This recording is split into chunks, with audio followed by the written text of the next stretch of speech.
Salute the Real Buzz podcast, back at it. CT, my man Divine, Knicks Real Talk, streets are buzzing. Fresh off a New York Knicks loss on the second of a back-to-back against Boston. Divine, how are you? I'm doing fine, CT. Salute, my brother. Hope all is well, man. Coming back off the back-to-back loss, the reverse of the Boston Massacre, which I thought was going to be a different outcome, but the Massacre went the other way. Tough loss for the Knicks tonight.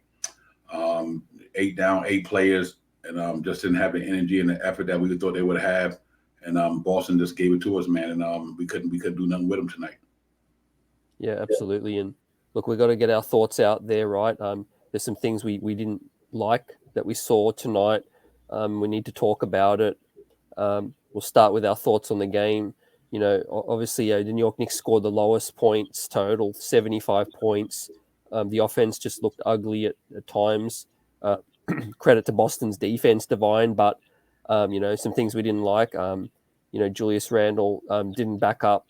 His the situation going on. His comments. It's a shame. He didn't come out and play well tonight, but there were some other concerning things that we saw. Yeah, absolutely. Yeah, he. I don't know if the pressure got to him, CT. But it wasn't a good look for him tonight. I was really, disappointed as a fan. Forget a content creator as a fan, that on a game like this here, where you down a bunch of horses, that we need you to bring your A game to the forefront because you are our leader. And I just was disappointed that he didn't bring his A game tonight. I don't know if it had anything to do with the situation with the thumbs down and all that negativity that went on with that situation. But as somebody who the leader of a team tonight, I just think that he didn't show me that leadership of the way you should play when you don't have guys available. You know what I mean? I just think that he showed me some body language that I wasn't happy with tonight. Yep. Yeah. Specifically, there was an instance, on the bench, sitting far away from the guys. But to me, the frustrating thing, Divine, was about the disruption on the offense. We were so slow in the half court. Julius taking his time, dribbling the ball, trying to go one-on-one a lot. And it slowed the offense down. Yeah, absolutely. And to me, and I think somebody brought that up too on the NBA TV. It was a good thought and good analogy that he put down. He just sit there and he pounds the ball. CT just pounding and pounding and pounding, and that's why they said that's the reason why I think the Knicks need a point guard, a well-respected point guard who he will respect.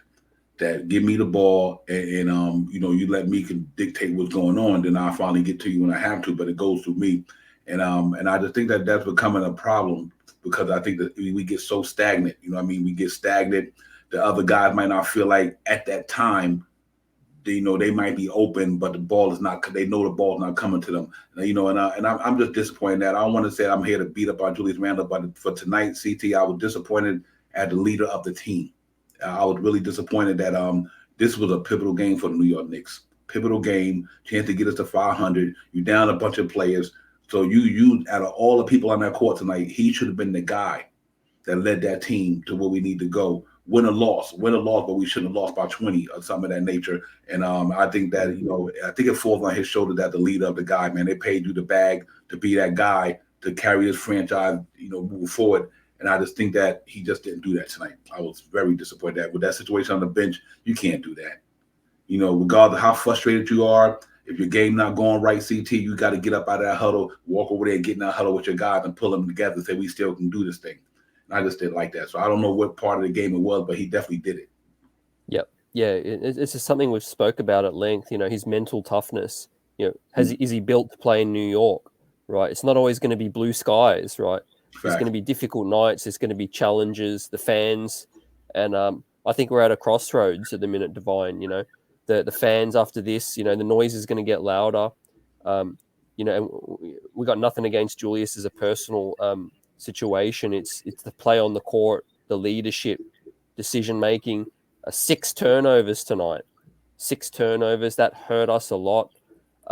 Sloppiness again. Marcus Smart, just holding the ball out there. I know what I'm hearing from people who heard the Boston announcers were that they were saying he looked tired. I'm not really going to take that as an excuse for poor play. Every player is tired out there. It's up to the coach to recognize that. and we're at a pivotal point right now, and I'm not going to lie. Yeah, absolutely. This was to me, CT. I mean, we watch a lot of Nick basketball. We do. What I mean, and we probably the most positive guys that be on these platforms. We do. We never trying to throw shade at our players. I'm Mr. Optimistic all the time about our Knicks. I love our Knicks. I love our team. Even the team we got now, I'm always feeling that we can go out there. If we bring our A game, we could win the game. I just didn't like the way he played tonight. He's not the only one but we'll get into that later. But he definitely, to me, as the leader of this team, Julius Randle did not show me the qualities that he needed to be a number one dude in New York that's going to carry this team forward.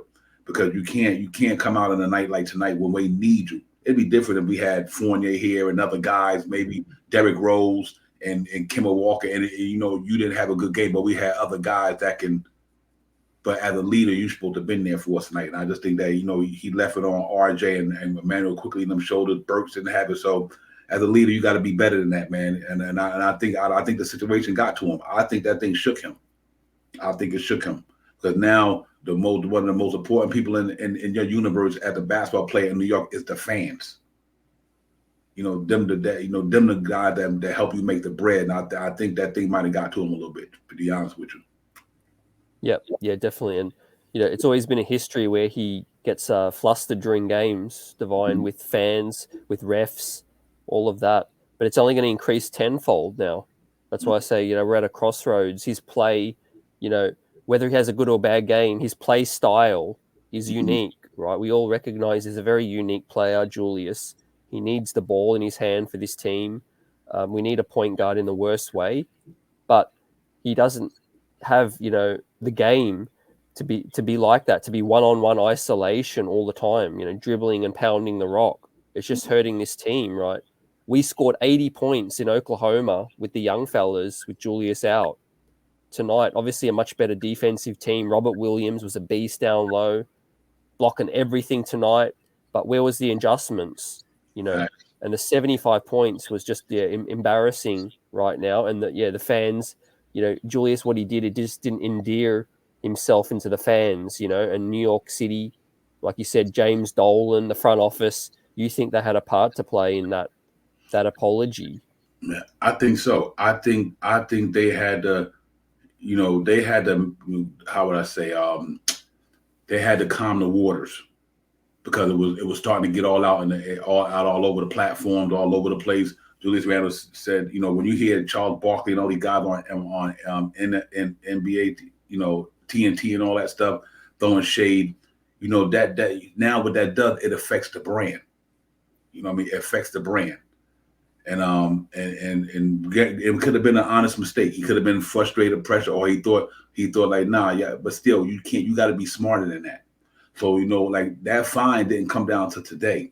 And I'm not here to deal with hyperbole. I don't know. I'm not in the Knicks organization. But who else going to levy that fine? Because you cannot mess with nobody's brand. And I think that might have been the case. I think they might have said, listen, we gotta set an example here. Because we getting too much pressure from the media. It's all over the place. If you don't hold him accountable, then what they gonna think about us? And I just think that it might have been James Dolan, Leon Rose, all the guys to me probably got together and said, listen, we got to drop a fine on him. We got to set an example. You can't do that to the fans.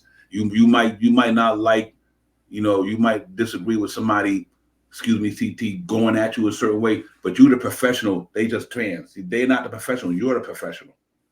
So that's the difference. You the professional, Julius Randle. They're not the professionals. They can act a fool and boo you, do what they want to do. They pay their hard-earned money to come into the arena. And when you're not playing well, they're going to let you know. So to me, you got to have tough skin and say, okay, you know what? Hey, I got to live with that. They all been through it. Patrick Ewing, Carmelo Anthony, all been through it. But you got to be tough in that spot because, that's going to show a sign of weakness. I just think that he fell victim to that today. Yeah. And I think it was something building up to that, Divine. I don't think it just happened that night, the booze. Remember all the slander on social media about his poor performances leading up, the over possession, dribbling, all of that. I think that's been getting to him a lot. And I think that night, against Boston, on Thursday was a part of that. Was the tipping point. And like you said, you can't be saying that in the press conference as a fan, it didn't offend me. But you're right, in terms of the Knicks and the branding, they wouldn't have been happy with that. And there's been people speculate the NBA hasn't fined other athletes for using F-bombs and things before. So I wouldn't be surprised if what you're suggesting was the case. The New York Knicks organization said, hey, from our leader, we paid you the bag. We need you to set an example, right? And not mouth off directly to the fans that are paying everybody's wage. Mm-hmm. Yeah, absolutely. And you know what, CT, because on the court, I don't have a problem. What I mean by that is here, hey, granted, your game is predicated on you driving the ball and you shooting jump shots. That's just what your game is. You know what I mean? And because they had Robert Williams tonight, it's hard for him to go in the paint. So I get it.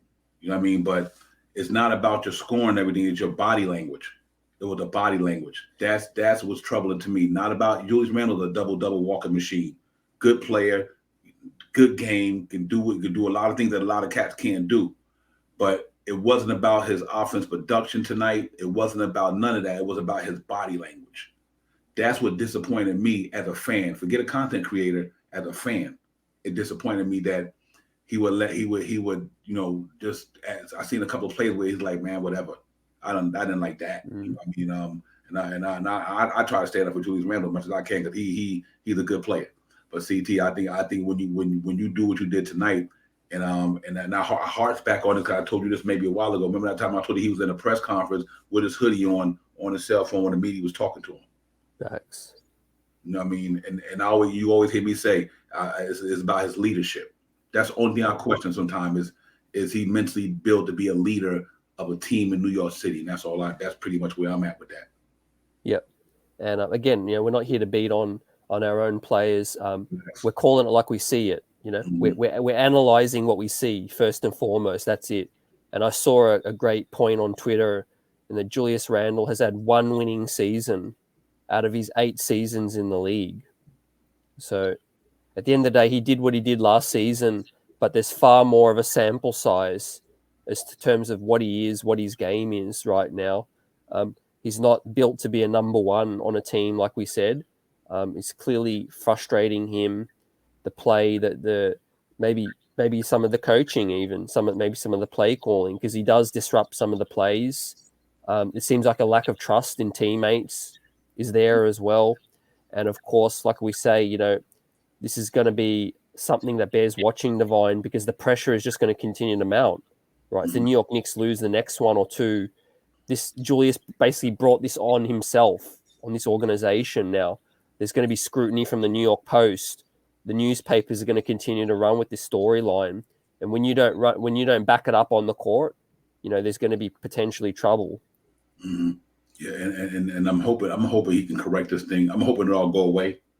I really do. I hope it just one of them a glitch in the matrix, and it go away, and he come out there against San Antonio with a different mindset. He probably got another night to think about it, because it just happened the other day. So I granted, his mind probably not right. He probably, it was like, how would I say, like an avalanche. You know what I mean? It was just like an avalanche of negativity. You know what I mean? And granted, he brought it on himself. But when somebody hits you with an avalanche and stuff like that, man, you gotta be able to recycle that stuff and get it out your mind and move on. Maybe he need another couple of days to do it. Maybe just too much for one day. Maybe after being fined that day, then right after that, you got to go right up against a team that you just beat the other day, and your mind ain't right, because you thinking about the game, you thinking about all the stuff that's out there circulating in the atmosphere. So I'm hoping that it's just one of these games, man, because if not, then it's going to be a problem moving forward, because if a situation occur again, and the reason why I bring this up, because I'm going back to the Atlanta series. You know what I mean? The way he played tonight, I'm talking about the way they made adjustment with Clint Capella, put a guy like DeAndre Hunter on him to make it hard on his game. And if you don't be able to adjust to that by moving that ball, passing that ball, not forcing it, then it is going to be a problem. So, outside all the noise and everything, I'm still concerned about. And then you always say that Julius Randle is 6'8", 6'9", tops, strong, but he's not linky. And when you got guys like Robert Williams who can get up with the best of them, can defend down in the paint, and then you put a Jaylen Brown or even an Al Horford. Al Horford is a savvy veteran. He know how to play D with it. He know how to use his body well. And I just think that he didn't have it tonight, CT. So let's hope that this is just a one night thing and we get back at it, man. He can rebound himself for that. Because if not, it's going to be a long season if he can't handle this. Yep, exactly right. And in terms of another situation we saw tonight, Obi Toppin, frustrating night all around for him. Minutes wise, was pulled, played 8 minutes. Taj Gibson, 36-year-old veteran, played 18 minutes in a blowout. A lot of fans questioning the direction now of this team, and what Tibbs is doing, or what the situation with Obi Toppin is in terms of him not being able to develop, you know, not being able to develop, and Tibbs putting restrictions on his minutes, things like that. It's a situation that's going to escalate as the season goes along. I think Obi Toppin and his agent, at the end of this season, can't be happy with how things are going. What are you seeing from this situation right now? I think it's tough. I think it's tough for the young man. I think if you look at his span of games before the last two, he earned the right to play. He earned the right to get more minutes. And I said this in a couple of streams ago. Watch when Julius Randle come back. Now you taking him right back to where he was at. And I just think it's so unfair. I don't care if Julius Randle, you're a $20 million player. He should have played. Obi Toppin should have had a chance to play more minutes than Julius Randle just about tonight. If his mind wasn't there, it wasn't there. But it's just so unfair to that young man because he earned the right to be on that floor way more than 10, 15 minutes, literally. So I think on a night like tonight, when you didn't even have an Evan Fournier, Alex Burks didn't even have it. You didn't let this guy get more minutes. No, I don't understand that one. You know what I mean? I just think it's just a bad look, man. I know he got to be frustrated because that kid showed me some things. And granted he need to work on his game as well, but still I think he deserved more minutes tonight, knowing that Julius Randle didn't have it, Alex Burks didn't have it, that he could fill them positions. You know what I mean? And I just think that was kind of crazy, man. So Obi Toppin's got to I gotta understand why this thing is going away. And I think it got a lot to do with Julius Randle. I think because he played the same position where Julius Randle played, he's never going to get the minutes. He's just never going to get the minutes because Tibbs will leave in Julius Randle. He does, you know what I mean? And rightfully so. He's right now. He's considered our franchise player. He get the most money, so he's gonna get the most playing time. But it's always you still gotta be you gotta be able to maneuver and give a guy like Obi Toppin some minutes because we could have used him tonight. We could have used him. He is the 8th overall pick. Obviously, there's a huge investment in that, Divine, and you see it's hurting his confidence. I saw an Obi tonight. Made some mistakes, of course. He airballed the three. He traveled again, but I feel like this restriction is limiting his confidence. Right, tonight would have been a perfect opportunity with Robert Williams, controlling the paint, to go small, to try Julius and Obi together. See what it looks like. There should be no reason a 36-year-old Taj Gibson, as much as I'm a fan of him and his heart, his game, in a blowout, should be playing that many more minutes than your 8th overall selection, right? So from yeah. I think it was really crazy, man, for that to happen because it wasn't like you needed energy out there and you needed somebody who's going to be able to be in here, you're going to be able to come in and bring some energy and get up and down the floor with these guys. And Todd Gibson can't do that. Obi Toppin can do that. He can run up and down that floor. He can actually get easy buckets. And that's what it was. We need a pace tonight. Our offense was stagnant. Our defense only gave up 99 points. So Obi Toppin would have made a lot of sense tonight. You know what I mean? And why Tibbs and giving them minutes. And, sometimes when you do that, you can't throw a guy in there for 1 or 2 minutes, and expect him to just all of a sudden get it popping. Because that's not the way it works. You know what I mean? Even when he missed a 3-ball, and then you don't take him out. Let him come down and shoot another 3. He might knock that one down, and he had 50%. So I don't like the way it's going down with Obi Toppin, man. And you know what? But if you don't think he that good, then let's see it though. Let's put him on the court, and then you can say, you know what, you're not good as I think you are. But you can't just give him 10 minutes a game. I don't work like that, man. That's not the NBA CT. I think basketball is a game of rhythm, and it takes time to get in the rhythm. You know what I mean? And like when you throw McBride out there sometime, it takes time. So, you gotta make sure that you let these guys get minutes. Obi Toppin should not be playing 5-7 minutes a game. I just think that's crazy. Mm-hmm. Yep. Facts, right? Absolutely. It's about prioritizing the future as well. But in situations like this, fans have a reason to be upset, right? Tom Thibodeau is just trying to coach to win every single game. We understand that, but sometimes that gets in the way of future growth, prioritization, right? A veteran playing over Obi Toppin, your 8th overall selection, and then on a night like this, you don't play him and Julius together. A chance to see what that looks like. Pull Robert Williams out the paint, use Obi's athleticism. But I know some people are going to be more and more frustrated at this, especially the way Julius is playing. And that's another big storyline that's going to continue Divine all season long. Mm-hmm.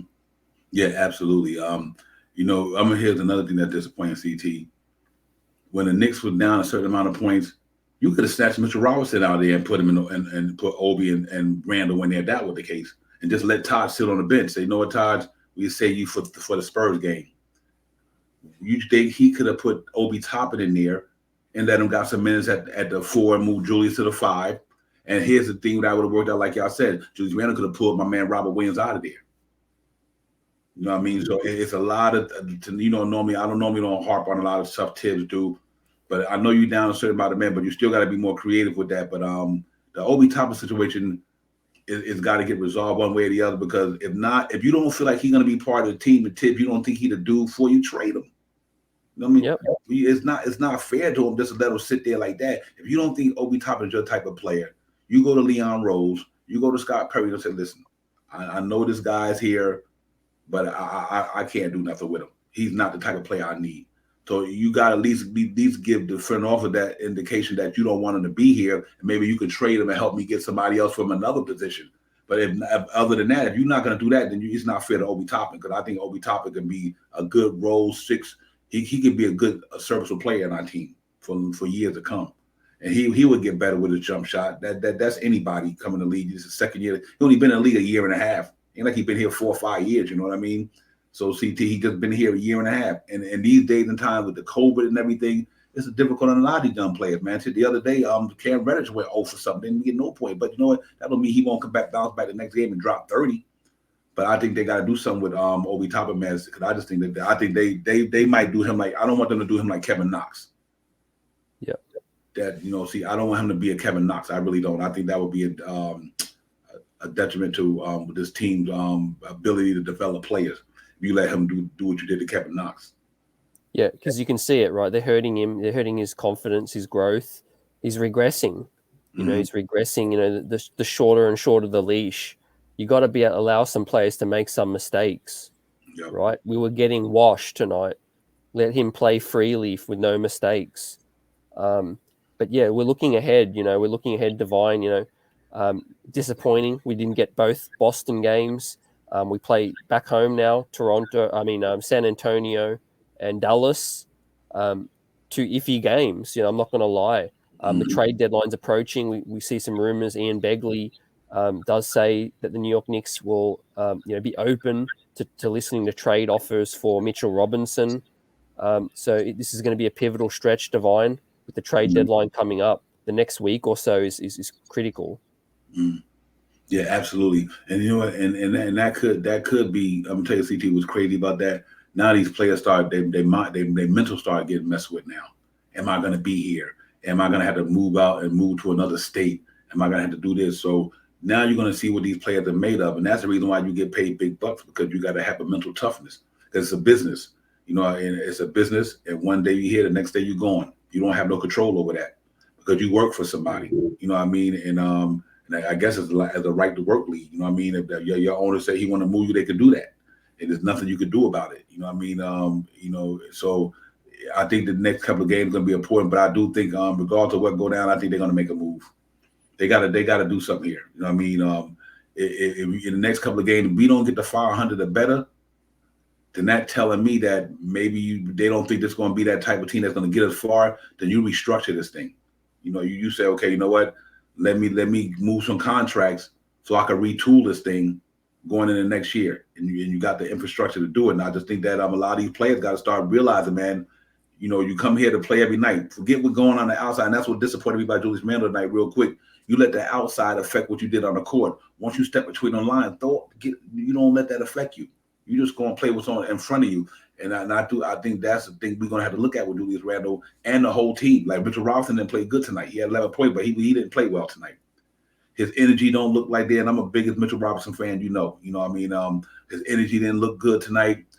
He's not going after balls. Look at Robert Williams, man. That man flying all over the place. I don't see that from Mitchell Robinson on the defense end, man. There's no way in the world Mitchell Robinson ain't got 4 or 5 blocks, and 3 or 4 or 5 blocks with his energy. So maybe he might be here, Brumlin. I don't know, but they hearing it. They're gonna hear it. They better get used to it because it's gonna happen. Yeah, it's coming. Like you said, the trade buzz world, it's coming, and players this time of year, need to play or put up or shut up. Basically, it's put up or shut up time. We're below 500. We have been most of the year. Got some tough games now. We had our easiest stretch. We spoke on that. That's past us now.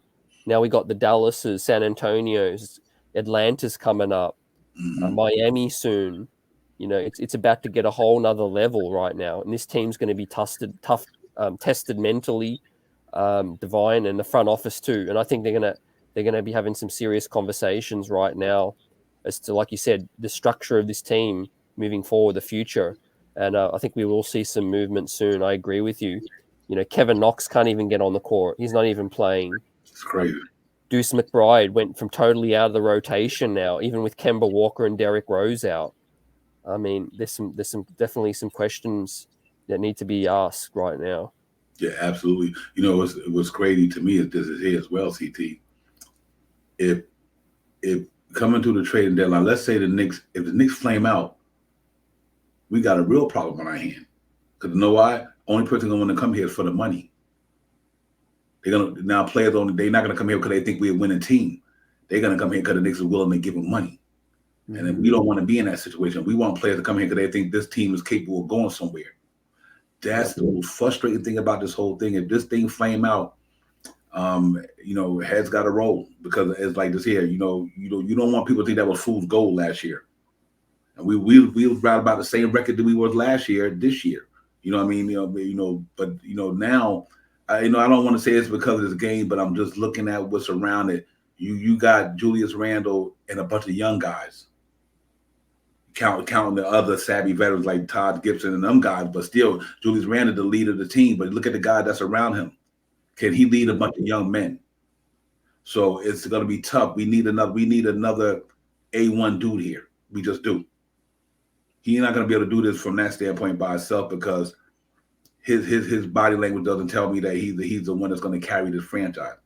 And I think mentally he got to get sharper. He got to get more tougher.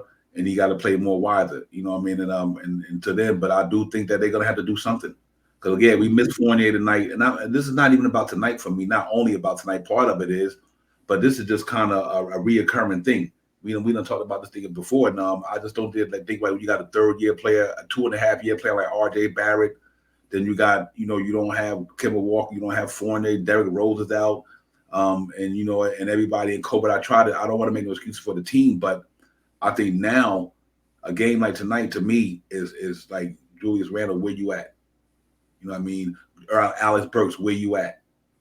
You know what I mean? Where you guys at tonight? And y'all even putting all this weight on these young boys. We right now the fan base talking about we need to start Grimes because we got guys that's been in the league 7, 8, 9 years, not pulling their weight, and we putting all the pressure on these young guys to perform for the New York Knicks when they're not ready for this. And it's just disappointing.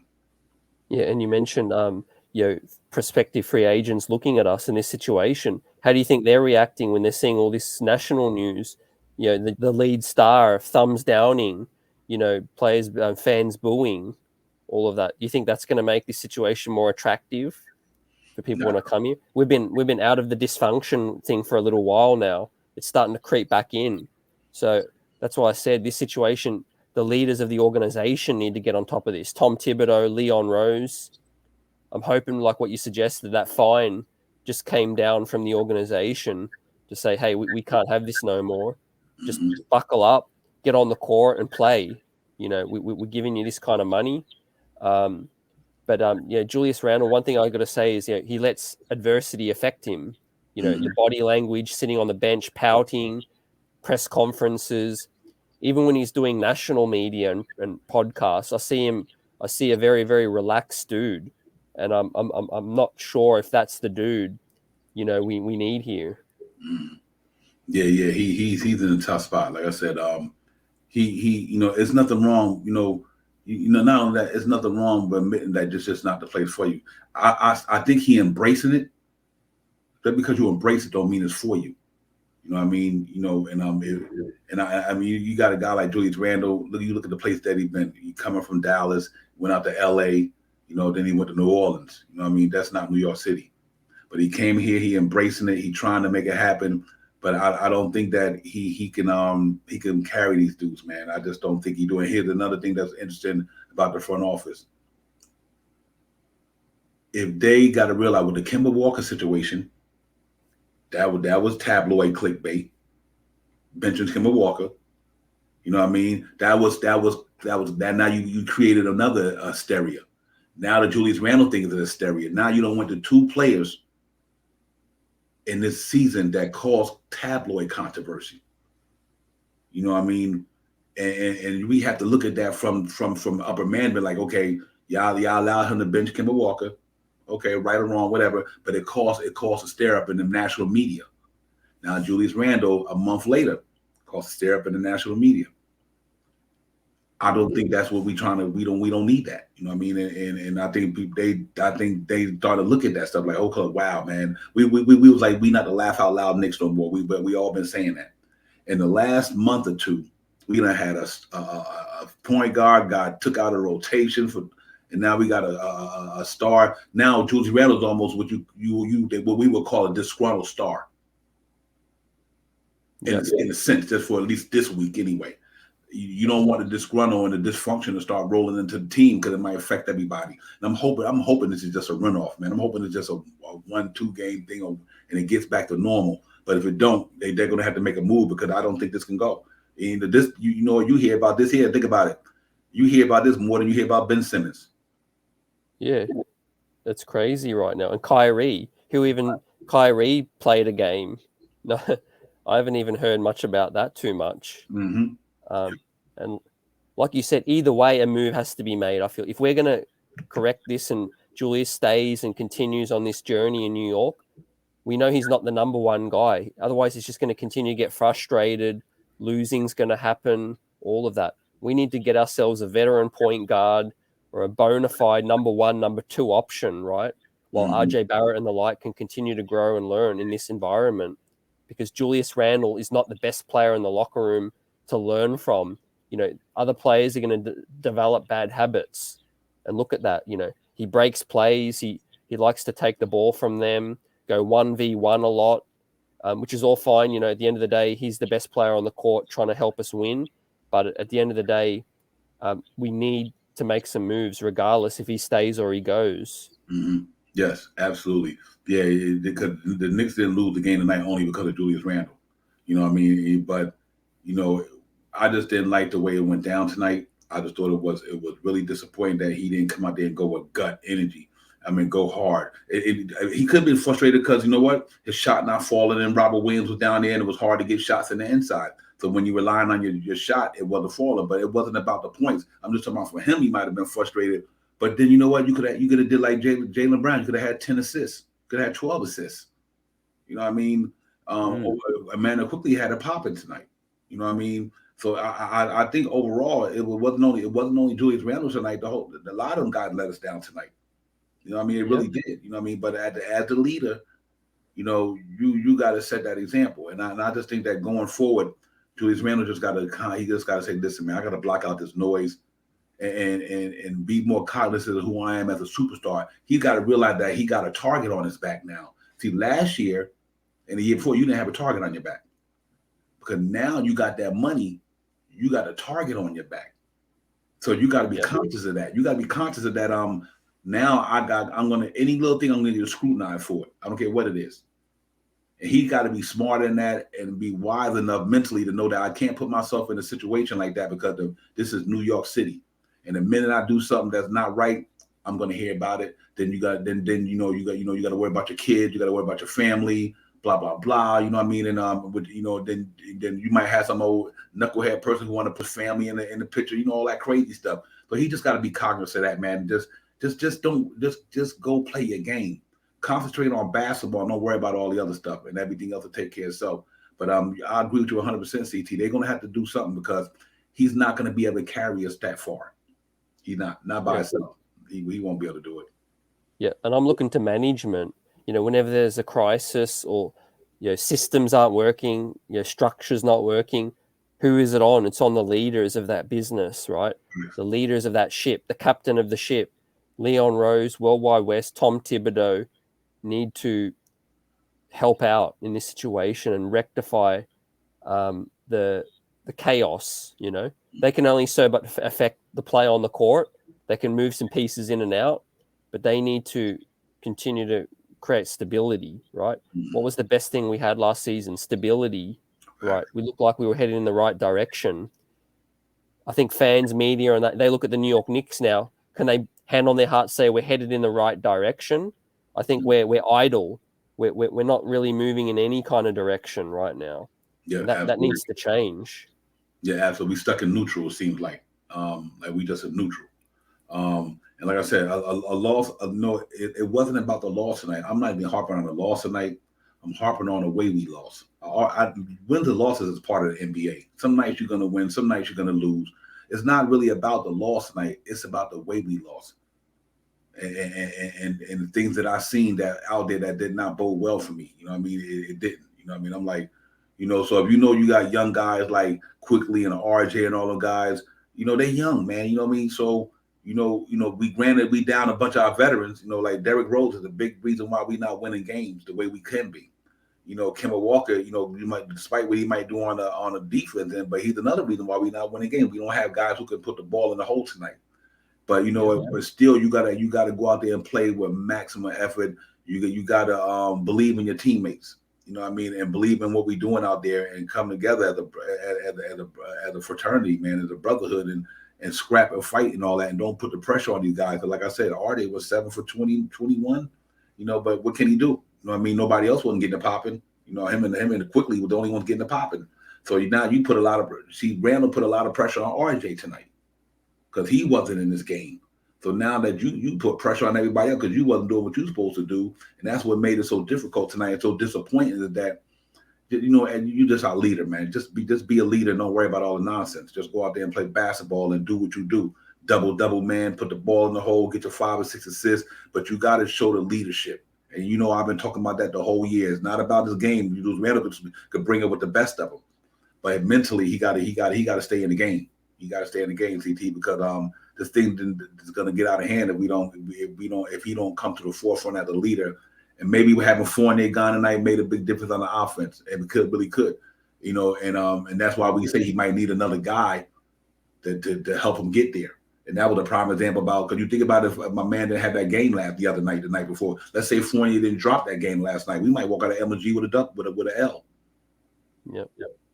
You know what I mean? So it's tough. And as you always say, Divine, winning cures all, right? We get back to some winning and things quieten down. But to recap, some tough games coming up, right? This is make or break in the next couple of weeks, right? Because not just from this season standpoint, but the organization, as we've touched on, has got some critical decisions to make around some of this personnel and trades that could shape the future of this team in the next 4 weeks. So there's going to be a lot of buzz. The Real Buzz podcast, we're going to be continuing this and bringing you the latest and greatest, and our thoughts on this breaking situations. But why don't you just recap, the next couple of weeks to come up? Yeah, I think it's going to be pivotal, CT, for the next 3 or 4 or 5 games. I think really the next 5 games, the 5 games from now will put us in another week out, week and a half, or another week. And we got to be in a certain place, because by then it'll be halfway through January, and next thing you know, you only got another 2 or 3 weeks before the trading deadline. So we have to see how this team going to respond from tonight. I want to see how they respond Monday. How are they going to respond from tonight? Is it because we had the players out? Was it the Julius Randle noise? Whether anything that had disrupted what we could do tonight? Because I do think that We wasted a brilliant opportunity tonight. We really did. I don't. They, like I said, Boston only scored 99 points. We played good defense tonight, but we squandered a lot of stuff tonight because the cohesion wasn't there. I didn't like the way that game was subbed tonight. And I got to put that on Tom Thibodeau tonight. I did not like the way that thing was subbed because I thought that Obi Toppin should have played more. I thought that, if you don't have somebody not going, you can't expect that all of a sudden they're going to get hot. 9 out of 10. If you don't got it going by halftime, you're not just going to all of a sudden erupt for these many points, and not against a defense like that. You know what I mean? You playing a subpar 500 team who just got, you might could turn it around in the second half shooting wide, but when you got the good defenders like Boston, where Alex Burks didn't have it, RJ didn't have it, and you could have rested some of them guys with Quentin, with McBride, just to give them salvage some minutes so maybe they could refocus themselves and get some energy and come back in and maybe get it popping. And then he didn't do that. I thought McBride should have been used tonight. I thought Jericho Sims could have been used in spare minutes tonight. You know what I mean? Things like that. And to give Obi, 8, 9 minutes, whatever it was, I'm not sure how many he played. That didn't make no sense to me. I don't care how this game was going. Obi Toppin should have got much more minutes than he got tonight. So he had to look at that tonight and figure out why he didn't do it. We only can hear him in the press conference or whatever, why you didn't go with D-Guy. It's gonna be questions about that. For real. Yep. Going forward, CT, there's gonna be these 5 games gonna be important. This homestand we got. Just to get back to your original question, going to be real important, man. And after this homestand, if the Knicks is if they under, it's going to be some issues. If they over, then we got a little chance to maybe get out of the situation. But we got to see going forward. Yeah, absolutely. And obviously, we'll run out of time for moves to be made. So we are in the critical evaluation stage for the front office. Talks are probably ongoing right as we speak. Which players would be expendable, which players we're targeting right now. It's going to be a very active trade period, I feel like. Finally, the protocol things starting to settle down a little bit. Some players are starting to get back, get healthy. And I think, we might see a move or two, in the next 4 weeks, Divine. And, with that said, we're going to be bringing more Real Buzz next week as things shake out. It's been good chopping this up and, getting our thoughts out after this bad loss, and a lot of more news to come for the New York Knicks. Yeah, absolutely, man. Hey, to everybody out there, y'all stay tuned in. Streets Above the Knicks Real Talk. Stay locked in. We bring you all this content on a regular. We here, win or lose, we here. But in the night like tonight, it's not so much about the loss of the game, it's about the way the game was played. Like I said, we take L's. We're gonna lose. We're not gonna win every game. That's not the issue that I'm concerned about tonight. It was just that I didn't like the way the body language was out there. I didn't like the way Julius Randle sat at the end of that bench while the team was in the huddle. I didn't like the way Obi Toppin didn't get the minutes to get into a groove. I didn't like the substitution. So it's not about a lot of the other things. It's just the things that I didn't like tonight. But we're going to stay locked in, man. We ain't going nowhere. The streets are buzzing. We hear the Real Buzz podcast. We hear, all the way to the end of the season. You know what I mean? And we're going to bring you the positive things about our team. We're going to bring you some of the negative things that's just real talk. That's what we do. We real talk. No hyperbole up here. But we're going to get it popping, man, CT. And great podcast. We needed to get this out to the Knicks fans, let them know that, we didn't like what we seen tonight, and it's things that we got to pay attention going ahead in the organization because it's going to shake up time if this thing don't get together, and we got to do some willing and dealing to keep this thing going afloat. So to the next one, man, Knicks Real Talk, the streets are buzzing, the Real Buzz podcast, man. We'll highlight you guys on the next episode for sure. Yep, be well. See you on the next one.